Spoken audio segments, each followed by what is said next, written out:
লোহিত সাগরের দক্ষিণ প্রান্তে বাব আল মানদেব প্রণালী আবার উত্তপ্ত। মধ্যপ্রাচ্যের যুদ্ধের আগুনের আঁচ এখানেও এসে পড়েছে।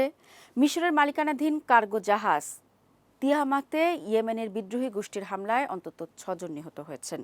নিহতদের মধ্যে 4 জন জাহাজের ক্রু, 3 জন পাকিস্তানি ও 1 জন ইন্দোনেশীয়। হামলার পর উদ্ধার তৎপরতায় থাকা আরও 2 ইয়েমেনি যোদ্ধাও নিহত হন। অন্তত 10 জন আহত হয়েছেন এই ঘটনায়। ঘটনাটির গুরুত্ব শুধু নিহতের সংখ্যা নয়, আমেরিকা ও ইসরায়েল ইরানের বিরুদ্ধে যুদ্ধ শুরু করার পর বাব আল মানদেবে বাণিজ্যিক জাহাজে ইয়েমেনের সশস্ত্র গোষ্ঠীর হামলায় প্রাণহানির এটি প্রথম নিশ্চিত ঘটনা। ফলে প্রশ্ন উঠেছে, ইরানকে ঘিরে চলমান যুদ্ধ কি বা লোহিত সাগরেও নতুন করে ছড়িয়ে পড়ছে? শুধু এটাই নয়, সমীকরণ আরও আছে। ঘটনা শুধু এটাই নয়, আরও সমীকরণও আছে। চলুন নজর দেওয়া যাক। সৌদি আরব, পাকিস্তান ও তুরস্কের 3 দেশের নতুন প্রতিরক্ষা সমঝোতার পরে লোহিত সাগরে ইয়েমেনের সশস্ত্র গোষ্ঠীর হামলা নতুন করে বড় প্রশ্ন তৈরি করেছে।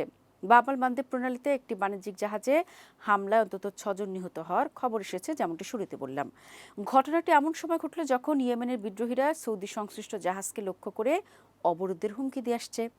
সবচেয়ে গুরুত্বপূর্ণ প্রশ্ন, সৌদি আরবের উপর হামলা হলে কি নতুন প্রতিরক্ষা চুক্তির কারণে পাকিস্তান ও তুরস্ক সরাসরি যুদ্ধে জড়িয়ে পড়বে, নাকি দুই দেশ সামরিক সহায়তা ও প্রতিরোধের মধ্যেই নিজেদের ভূমিকা সীমাবদ্ধ রাখবে? দর্শক নিশ্চয়ই জানেন, বাব আল মানদেব হরমুজ প্রণালীর মধ্যে বিশ্বের অন্যতম গুরুত্বপূর্ণ সামুদ্রিক পথ।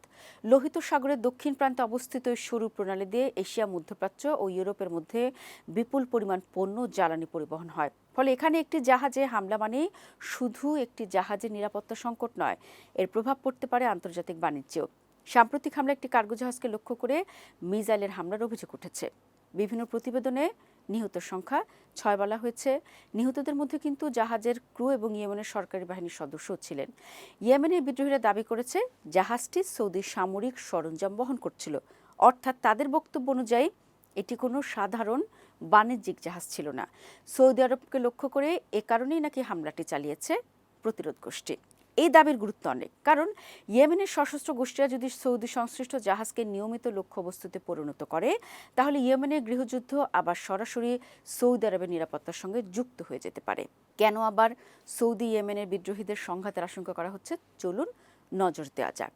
সৌদি আরব ও ইয়েমেনের বিদ্রোহীদের মধ্যে সংঘাত নতুন নয়। 2015 সালে সৌদি নেতৃত্বাধীন জোট ইয়েমেনের সামরিক অভিযান শুরু করার পর বহু বছর ধরে ভয়াবহ যুদ্ধ চলে।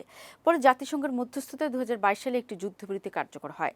যুদ্ধবিরতি আনুষ্ঠানিকভাবে স্থায়ী শান্তি চুক্তিতে পরিণত না হলেও সৌদি এবং ইয়েমেনের প্রতিরোধ গোষ্ঠীর সংঘাতের মাত্রা উল্লেখযোগ্যভাবে কমে যায়। কিন্তু এখন পরিস্থিতি আবার বদলাচ্ছে। ইয়েমেনের বিদ্রোহীদের সাম্প্রতিক সময়ে সৌদি সংশ্লিষ্ট জাহাজকে হুমকি দিয়েছে এবং বাব আল মানদেবকে কেন্দ্র করে নৌ অবরোধের কথা বলেছে। এর মধ্যে সৌদি পতাকাবাহী কয়েকটি তেলবাহী জাহাজও বিকল্প পথে যাওয়ার সিদ্ধান্ত নিয়েছে বলে বিভিন্ন সামুদ্রিক তথ্যসূত্রে উঠে এসেছে। অর্থাৎ হামলাটি বিচ্ছিন্ন ঘটনা নাকি বড় সামরিক অভিযানের সূচনা, এখন সেটি সবচেয়ে বড় প্রশ্ন। আর এখানে গুরুত্বপূর্ণ হয়ে উঠছে পাকিস্তান ও তুরস্ক। মাত্র কয়েকদিন আগে সৌদি আরব, পাকিস্তান ও তুরস্ক একটি নতুন যৌথ প্রতিরক্ষা চুক্তি করেছে। এই চুক্তির মূল বক্তব্য হলো 3 দেশের যে কোনো একটি দেশের উপর সশস্ত্র হামলাকে অন্যদের উপর হামলা হিসেবে বিবেচনা করা হবে। এই সমঝোতাকে অনেকে নেটো ধাঁচের প্রতিরক্ষা ব্যবস্থা হিসেবে দেখছেন। ফলে সৌদি আরব যদি বড় ধরনের সামরিক হামলার শিকার হয়, তখন পাকিস্তান ও তুরস্ক কিভাবে প্রতিক্রিয়া জানাবে, এ প্রশ্ন স্বাভাবিকভাবেই সামনে এসেছে।